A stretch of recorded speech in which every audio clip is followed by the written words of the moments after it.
স্বাগতম জনাইছো আপোনাক জেডি মিডিয়া চেনেললৈ। আহকচোন আমি ভিডিঅ'টো আৰম্ভ কৰোঁ।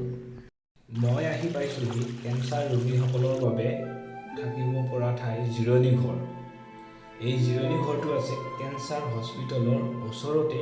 ইয়াত কম মূল্যতে কেঞ্চাৰ ৰোগীসকল থাকি তেওঁলোকে চিকিৎসা আৰম্ভ কৰে। আজি এই খুৰাজনৰ লগত কিছু সুখ দুখৰ সমভাগী হ'ম।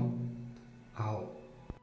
ইয়াতেই কেঞ্চাৰ হোৱা খুৰা খুৰী সকলো লোকে এই মন্দিৰটোতে আৰাধনা কৰে আৰু আৰাধনাৰ মাজেৰে তেওঁলোকে যাতে তেওঁলোকৰ বেমাৰসমূহ আৰোগ্য হয় তাৰ বাবে চাকি বন্তি জ্বলায়। ইয়াতে খাদ্যনলীত চাগে কেঞ্চাৰ হোৱা এই খুৰীমাগৰাকীয়ে চাকি জ্বলাই আছে ভগৱানৰ ওচৰত, যাতে তেখেতৰ বেমাৰ ভাল হয়, তেওঁ খুব সোনকালে বাঞ্ছা পূৰণ কৰি দিয়ে। তাৰ বাবে ভগৱানৰ ওচৰত চাকি জ্বলাইছে। চাকি জ্বলাই তেওঁ এনেদৰে ভগৱানক আৰাধনা কৰি আছে। আপোনালোকক কৈ থৈ দিওঁ, আপোনালোকে কোনো ধৰণৰ মদ ভাং বিড়ি চিগাৰেট এই সুন্দৰ জীৱনটি ধ্বংস নকৰিব খাই। ভগৱানে আপোনালোকক পঠিয়াইছে, আমাক পঠিয়াইছে।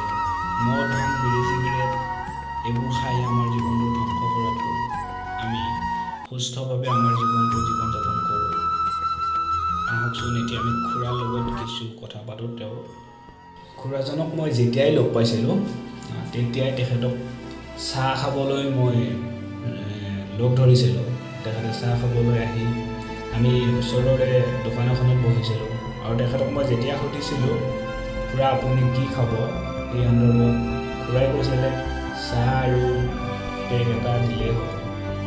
খুৰা আমি চাহ আৰু কেক একেলগে দুয়ো খালোঁ। খুৰা আৰু মই শিৱসাগৰৰ খুৰা হয়।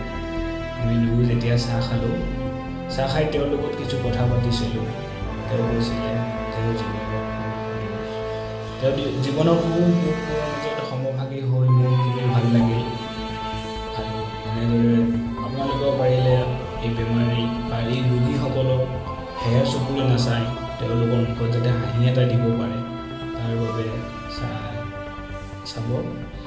আৰু এই ভিডিঅ'টো আপোনালোকক সদায় আপোনালোকে উৎসাহ দিয়ক, উদ্দীপনা দিয়ক, তেখেতলোকে যাতে সোনকালে আৰোগ্য হয়। ধন্যবাদ।